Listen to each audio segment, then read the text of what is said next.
Welcome to Get Your Spirit in Shape, United Methodist Communications and UMC.org's podcast to help keep our souls as healthy as our bodies. I'm Joe Iovino. Today's guest is Mike McHargue. Mike is known in the podcasting world as Science Mike. He's the host of two very popular podcasts, Ask Science Mike and the Liturgist podcast. Mike, a member of Good Samaritan United Methodist Church in Tallahassee, Florida, has also recently become an author with the release of his first book, Finding God in the Waves: How I Lost My Faith and Found It Again Through Science. In our phone conversation, we talk about his journey, doubt, practicing our faith, mystical experiences, and the presence of God. Enjoy. Welcome, Mike. Thank you. It's a pleasure to be here. As we begin, can you tell me a little bit about Good Samaritan United Methodist Church? Yeah, it's a very wonderful. I'm trying to think of the word I'm looking for here. That's okay. Almost a weirdo church. Say anything about my congregation, but today the main line is somewhat defined by a graying experience, a little bit maybe a homogenous experience. And our church is very age diverse, ethnically diverse, racially diverse, income diverse. It's full of artists and scientists, and it's the kind of place that I really look forward to going every Sunday I'm in town. And we've really, we didn't join the Methodist Church because of an affinity for Wesleyan theology, although I've grown to have one. It was the connection to a local congregation that drew us into Methodism as our faith practice, our faith tradition in Christianity. I think Good Samaritan does a great job of highlighting the importance of the local church in bringing to life the larger institution. Wow, that's a great testament to your congregation. I know you may not have been home much recently. You've been on an extensive book tour and doing some Ask Science Mike live episodes, meeting with fans of the podcast, and promoting Finding God in the Waves. And I'm really grateful that you're taking the time to chat with me today. The subtitle of your book, How I Lost My Faith and Found It Again Through Science, kind of gives us a clue as to what the book is about. So, okay, if we start there? Absolutely. So to lose something, you have to have had it at one point. So what were your early experiences of faith? I was a young conservative evangelical, and today there's a lot of ink about maybe antipathy that young people have towards those families of churches, but my experience was wonderful. I was a really nerdy kid. I got bullied a lot. Oh. And the sense of grounding I got from evangelical theology was very helpful in helping me survive my childhood, including the idea that God is personal and personally involved in our lives, that I had my own relationship with Jesus. So I would pray during recess while I was hiding at the edge of the playground to avoid getting beat up. And this fostered like a lifelong prayer habit, where prayer became my go-to means for starting my day, ending my day, exploring the day as it happened, and I had a constant line of communication open to God, and that came from that tradition. And also, for a kid who doesn't have any friends at school, it was nice to go to church on Sunday and Wednesday and sometimes on Tuesday, and have kids my age, if not outright accept me, at least not be antagonistic toward me. And in that way, our church sanctuary was literally a sanctuary for me. It was a place where you found comfort and solace and all of those things? Comfort and solace and meaning. I knew my life had a purpose. I was following and serving God and always open to where God might lead me. And even as a young child, that sense of direction, that sense of certainty about what life is about is a great comfort. Yeah, I can relate. So then at some point you went through a challenge to your faith. What got you to that place of questioning, that place of doubt, that place where you became an atheist, in your words? Well, I made it all the way to my 30s with a good, walk with God. And then my dad was the music minister at our church, and he had an affair and decided he was going to leave my mom. Oh, no. Yeah. I didn't like that, but I thought I didn't like it on biblical grounds more than on personal grounds. And so I decided to do some extensive Bible study so that I could correct my dad's flawed interpretation of Scripture and God's commandments. Right. So, and that's a very nerdy thing, right? The only way we can win any kind of confrontation is to have better data. So I approached the Bible like an encyclopedia, and decided I could read it in 3 months, because I looked at an annual Bible reading plan, and one day's worth of reading in the Bible isn't that much reading, right? Really, right? So I read 4 days each day, and it was easy to do. I did read the Bible in 3 months. Wow! And then I wanted to kind of make sure that as I read it, I had mastery of the material, so I committed to myself that I would read it 4 times that year, and I did. And it didn't quite go like I expected. I found all kinds of problems with the Bible's text when I read it that closely. I'd always been a daily Bible study kind of person, but I'd studied the Bible with a Sunday school curriculum or a study guide or some kind of guided tour. And this was my first time going cover to cover on my own. Right. And so I found problems. I found what seemed like contradictions in the Scripture. I found contradictions with science, which is almost to be expected in a book that old. And I found things that I found morally troublesome about God's behavior in the Scriptures. And so I did what many people would do in this age when they face some kind of problem like that. I asked Google, and Google would kind of tell me what apologists had to say on these topics consistently, but it also introduced me to the writings of skeptics and atheists. And what I found was whatever atheists had to say about the Bible was kind of offensive and fascinating. Oh. So it would offend my sensibilities as a believer, but it would be intellectually gratifying in a way what apologists had to say was not. And that process just repeated over and over until I lost, my basic beliefs and understanding of God a piece at a time. Okay. Until there was nothing left. And when I realized there was nothing else, I was actually in the middle of praying. And I told God that I didn't know I was praying because you don't exist. And, just like that, my faith was gone. My feeling of God's presence was gone. And I realized I was an atheist. Wow. Was that an emotionally painful experience? Were there emotions attached to that, or was it simply a rational kind of, it's gone? Well, I think for a lot of people, that insight ends up being liberating. It's freeing.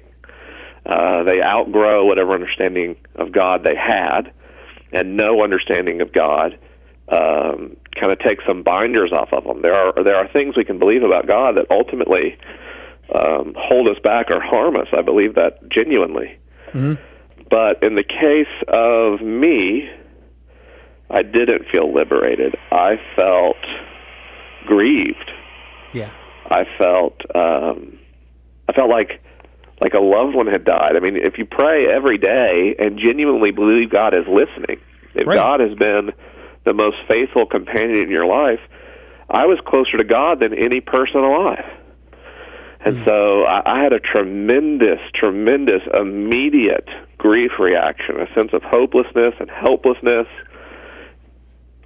all complicated by the fact that I didn't feel like I could talk to anyone about it, because I was a deacon and Sunday school teacher and leader in my church, and I couldn't imagine what it would do to my wife or the students I taught in high school, Sunday school, or my friends at church, even the clergy at our church, if I showed up and said, I don't believe in God anymore. So I both felt very, very, very sad and very isolated, which is a very tough combination. Absolutely. I would venture to guess that maybe not to the level that you felt it. A lot of us have felt those seasons of challenge or doubt and feel exactly the same way. So who did you find to talk to? Was there anybody that you could talk to? No, not really. I talked to a lot of books. Okay, yeah. I read a lot, and when I ultimately had some things I just couldn't find myself to research, I went to forums online. Oh, wow. Where I could anonymously discuss how I was feeling and what I was thinking, ultimately with atheists. Right. So I developed a pretty intense, in terms of time commitment, practice of going online and discussing skepticism and free thought and humanism on the internet, even to the point I started, maybe after a year, kind of grief counseling other people who were losing their faith and letting them know that it would be okay and there was hope in humanism. All while teaching Sunday school. Wow. How did you come to reveal this? I mean, you had this internet life. How did it come out in the real world? I'm not sure I ever would have. Okay. I mean, after a while, it was pretty tiring to pretend to believe. But my wife could tell, I guess, as I got more and more tired of lying all the time, really. Okay. She confronted me about it one night. And I admitted to her that I didn't believe anymore, and we had some really tough conversations.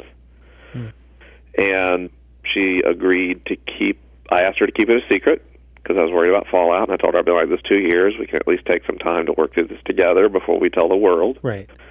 If we tell the world, I'm perfectly comfortable, pretending forever if that's what helps our marriage. But she ultimately told my mom, and because she couldn't talk to me about it. She didn't know who to talk to, and she knew she could trust my mom. Oh, yeah. But once your wife and your mom are talking together about you, I mean, your days are numbered. You're probably in trouble, yeah. And that created a small circle of people in my life who knew I didn't believe anymore.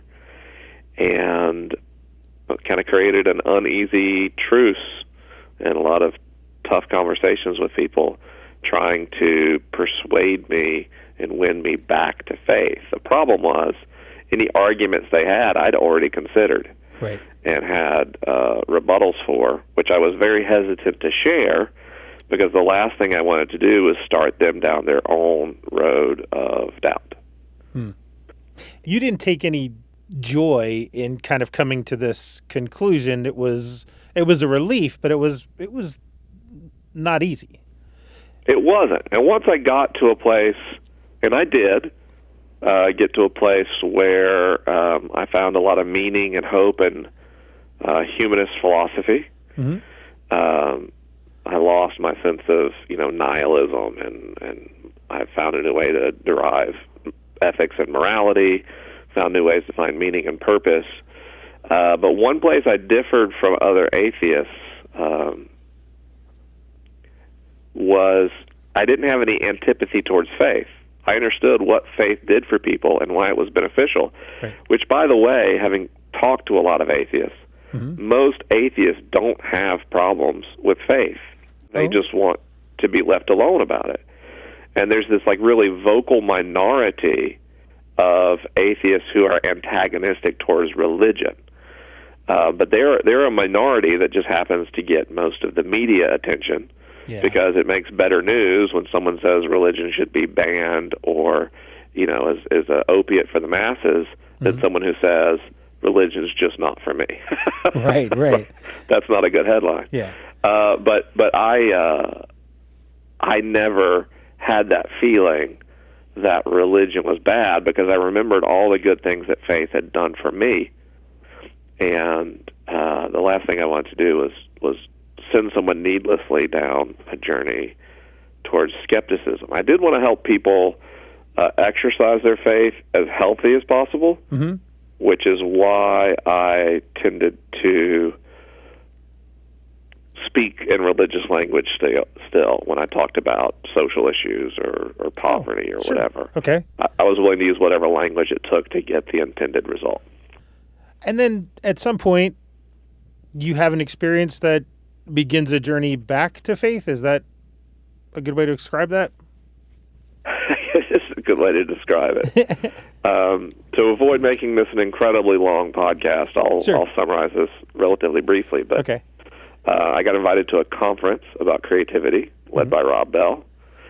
It was a small conference. And for those who are listening who maybe aren't familiar with Rob Bell, he's a renowned pastor and author. And so I went to his conference. We talked about creativity, and it was lovely.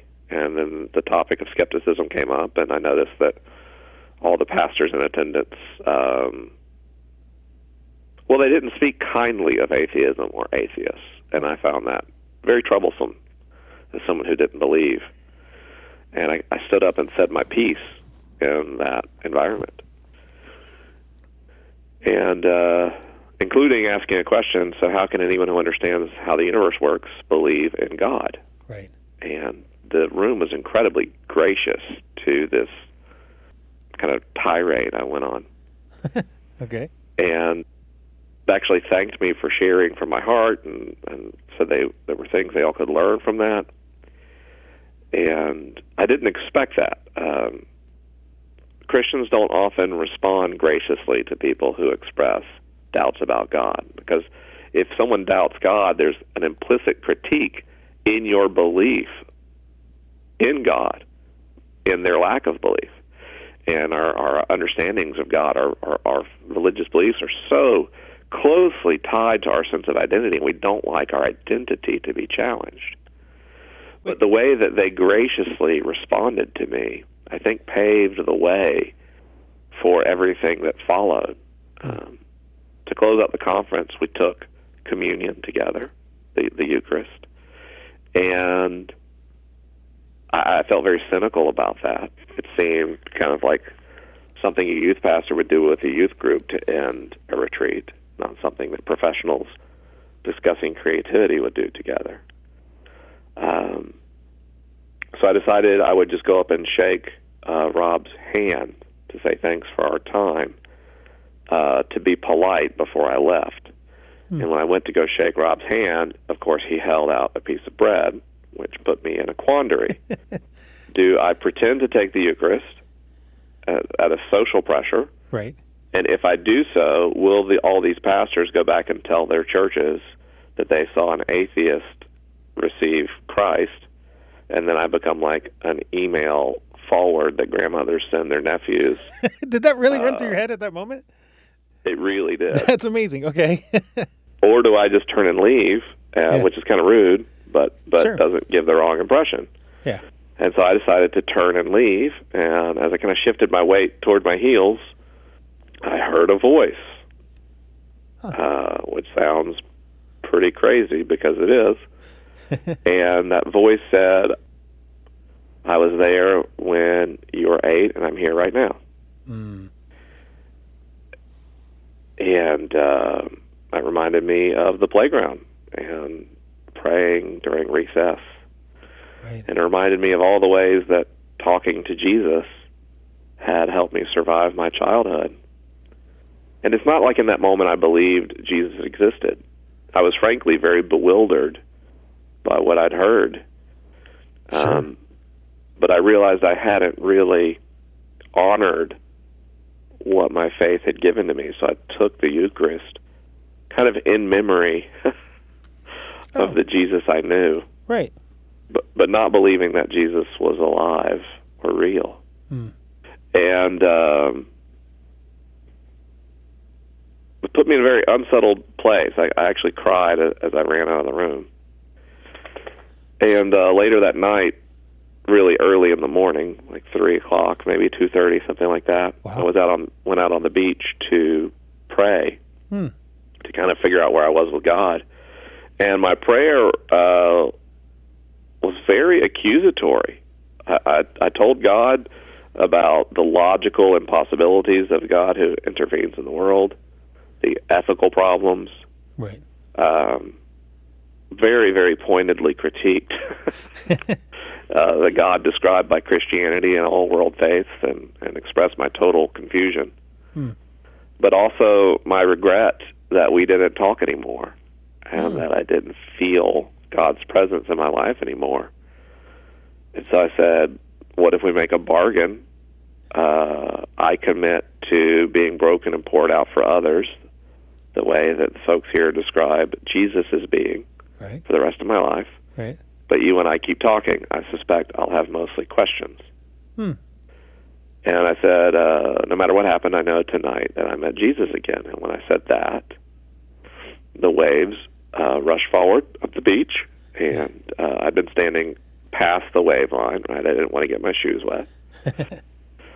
And it rushed forward and washed my feet off.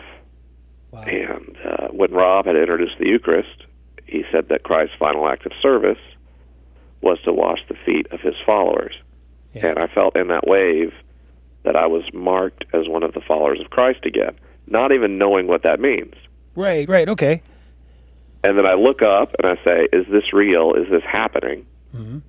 And then I had what scientists describe as a mystical experience. I saw an incredibly bright light that seemed to be shining through kind of reality itself that ultimately enveloped me. And I felt warmth, and I felt God's love for me and God's grace, and I felt that for everyone else. And time just kind of stopped, and I was just in this other place until I came back, standing in the middle of the night on the beach of the Pacific Ocean across a continent from my home with wet shoes, thinking, what just happened? Right. And it sounds like a movie. It sounds like Happily Ever After, but it wasn't, because I still didn't believe in God. I still had all the same questions. I had all the same inability to parse through the logic of God's existence that I had 4 hours ago. But what I had was this experience, which at first I thought was probably brain cancer. I actually got a CAT scan to make sure I didn't have a brain tumor. Wow. And when I didn't have a brain tumor, that's when I started saying, well, I have to figure out what that was and what it means. And that's how ultimately I started studying cosmology and particle physics and neuroscience to understand, what we experience when we experience God, and what we're talking about when we use the word God. Yeah. Did you have a science background before this? Well, I took 6 weeks of community college, so I'm not exactly an academic powerhouse. Okay. I have always been a computer person, right, and quite accomplished in that. I've started several businesses based on that skill set. Oh, wow, okay. And the engine that powers computing is physics. So if you want to learn enough about computers, ultimately you have to get into physics to learn how semiconductors work, how microprocessors are manufactured. Sure, okay. And that was kind of my gateway as a child into the sciences, and it created a lifelong fascination with science and what science does. So I've always been a good self-study, but I don't have any kind of academic qualifications or credentials. But your deep dive happened after the mystical experience? That you really went into? I'd already done a deep dive as an atheist, because cosmology kind of became my new means of achieving awe. So if it wasn't that in the beginning God, I still wanted to know where we came from. Sure. And that was cosmology. But now, after the mystical experience, this deep dive in particular was looking within what I understood about cosmology and directing further research into the edges of cosmology. Is there room for a God that creates and sustains the universe in physics? And then when I found that there's something certainly there that we could call God in physics, but that God would be deeply impersonal. Right. So how is it that we experience this impersonal force so personally? And that's what got me ultimately to neuroscience and neurotheology, where I found how we come to know and relate to God. And it was there that I found an empirical justification for the practice of Christian faith through neuroscience. And it's through that practice, this is very Wesleyan, it's through the practice of faith, ultimately, that theology started to open up for me again. But I had to have that empirical grounding that I wasn't wasting my time when I read the Bible, I wasn't wasting my time when I prayed, and I wasn't just deluding myself whenever I used the word God. And I get this sense in your book that you kind of hold these two things in tension. One is that you desire a theology that makes sense, but then you've also had this mystical experience that doesn't quite fit into that. And one of my takeaways is that you kind of give us permission to be okay with that. Is that fair to say? Absolutely. If people are looking for like a definitive apologetic text, that's not my book. Okay. My book does help people who are doubting engage in the practice of faith, but it's not even an attempt to answer all the questions. It's a guide to asking better questions. That was actually my next question for you. What role does doubt continue to play in your life of faith, or does doubt continue to play a role in your life of faith? Well, on the one hand, like, what is there for me to doubt? Because I have such an open posture to faith. I don't know what existential doubt would look like today. But I do doubt things all the time. The difference was when I went through my loss of faith, doubt was attached to fear and anxiety and shame, which made it very destructive. And now when doubt shows up, we crack open a beer, and I say, "What are you thinking today, buddy?" And I understand that doubt is just a way of testing ideas and learning, and I actually delight in it now, because I don't hold my map of the world in such high regard. I'm much more trusting that the universe is God's and not mine. Wow. And what I get is this delightful journey where I get to discover all these things in the order of creation and the magic and mystery of creation. And sometimes I'm going to discover and I'm going to be wrong, and I'll figure that out later. And now I look with great anticipation and excitement every time I figure out I was wrong about something. It means I'm learning even more about God. And there's always more to learn about God. It seems to me in the biblical narrative that any time that people felt like they had this thing figured out, that's when the wheels came off. And the exciting times in biblical history are the reclamation of faith or the rebuilding of the temple. Those are the times when the relationship between God and man seems most intimate and most healthy. So I say, let's just keep rebuilding. Let's never assume that we've got everything figured out. And so if you were talking to someone, and I'm wondering if you get this question on Ask Science Mike, how do I continue to be a person of faith in the midst of my doubts? What kind of advice do you give people who are maybe wanting to stay away from church because they feel like you did, like, I can't talk about that here? Find some people that are interested in those questions. Find some people that aren't afraid of questions. They exist. They absolutely exist. If you're in a context where you living out in honesty a pursuit of faith, which is what doubt is, that's not a healthy place for you. So go find people who want to have the conversations. I found that a lot of churches are open to these conversations. A lot of even institutional, denominational churches are happy to host a space and provide everything you need to engage this process, including an easy way to connect with other people. But do this in community. Don't exile yourself. And if you're in a community that would exile you for it, that lets you know that's not a healthy community for you. Well said. Wow. Well said. Thank you. Before we go today, I want to give you an opportunity to talk about your other podcast. Can you tell me a little bit about the Liturgist podcast? Yeah, the Liturgist podcast is something Michael Gungor and I started up, and We take a given topic and we look at it through three perspectives: science, art, and faith.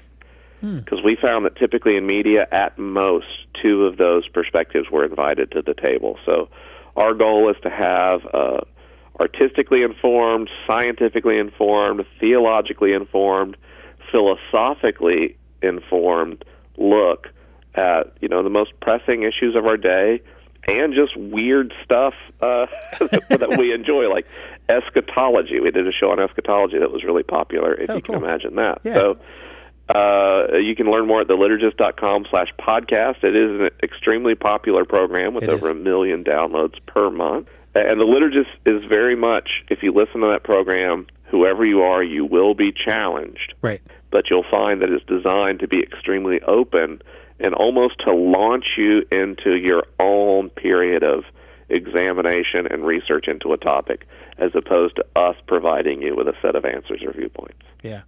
And then tell me a little bit about Ask Science Mike. Ask Science Mike is a weekly question and answer program where I answer literally any question sent in by the audience. It was originally designed to be a show where people of faith could ask science questions, right, and skeptics could ask questions about faith. And although that still plays a role in the program, it has turned in also to kind of an advice show and people talking about things they've been afraid to ask in other contexts. Yeah. They ask questions they can't ask anywhere else. Now, as I mentioned earlier in the program, I don't have any qualifications to answer questions. Right. So my only commitment is to be very honest and authentic and show my work. So when I research a question, I include links where you can go check my answer and do your own research. But the point of Ask Science Mike is not that I'm good at answering questions. The point of Ask Science Mike is all questions should be allowed, that people shouldn't be shamed, and we shouldn't fence people in with taboos when they are trying to learn. And that approach has led to, again, a really popular show. Like, I've been going around the country and talking to sold-out rooms every week for Ask Science Mike Live. So you can learn more about Ask Science Mike by going to AskScienceMike.com. And lastly, I need to ask you the question that I ask every guest on Get Your Spirit in Shape. What spiritual practice or exercise helps you connect with God? What would you recommend that we might try out if we're not already doing it? A daily practice of centering prayer. I try to do 30 minutes a day of centering prayer every day. It changes the way you relate to God. It changes the way you see the world. And it's really a refuge. I mean, think about today, the bombardment of social media, constantly on your phone. The news cycle right now is horrifying and continuous. And centering prayer is such a refuge against the noise and chaos of our daily living. It's time to just sit in the presence of God in silence. And if it sounds boring, it's actually maybe the most refreshing thing I do. And I would highly recommend you consider maybe a 5-minute a day of practice or something just to start and see if maybe that could play a role in your spiritual formation. Can you just give us a little more of what that looks like? How's it different from other kinds of prayer? In typical prayer, you're going and you're talking to God. And in centering prayer, you're going in silence before God. You go, like I go and I have a specific chair in my house, and I shut the door, and I put my phone in airplane mode, and the computer's off. And I start by closing my eyes and sitting up straight and focusing on my breath, just becoming aware of my breath. And then as I have like little thoughts or feelings pop in, I just kind of acknowledge them and dismiss them. And then probably for me, I've done it a lot, so 30 seconds in, a minute in, I switch my focus away from my breath and towards a word or image related to God. And then I just keep my attention on that word or image for 30 minutes. It is not only refreshing, but incredibly neurologically beneficial based on research. That's a great practice that I think we can experiment with. Thanks, Mike. It's been great talking to you. I encourage people to go get the book, Finding God in the Waves. And thanks for taking the time to talk to us. Thanks so much. Have a good one. Thanks, you too. That was Mike McHargue, Science Mike. He's a podcast host, author of Finding God in the Waves, How I Lost My Faith and Found It Again Through Science, and a member of Good Samaritan United Methodist Church in Tallahassee, Florida. If you want to know more about Mike, his podcasts, or get his book, go to our website, umc.org/podcasts. Look for Get Your Spirit in Shape and then the page for this episode with Mike McHargue. There we have posted links to where you can buy his book, to his podcasts, and his website. You'll also find a link to my email address on the page where you can send me comments and ideas for future episodes of Get Your Spirit in Shape. In the coming months, we'll have an episode on what we can learn in the hymns we sing during Lent and Easter with United Methodist Wesley scholar Dr. Paul Chilcote, who I talked to for the Christmas episode. In another episode, I'll interview a United Methodist pastor, blogger, podcast host, and new author, Jason Michelli, who's written a book called Cancer is Funny, Keeping Faith in Stage Serious Chemo. I'm looking forward to meeting him and having that conversation. The best way to avoid missing any of these episodes is to go over to iTunes, Google Play, or Stitcher and subscribe. We have links on umc.org/podcasts to help you out. Thanks again for listening. We'll be back soon. Peace.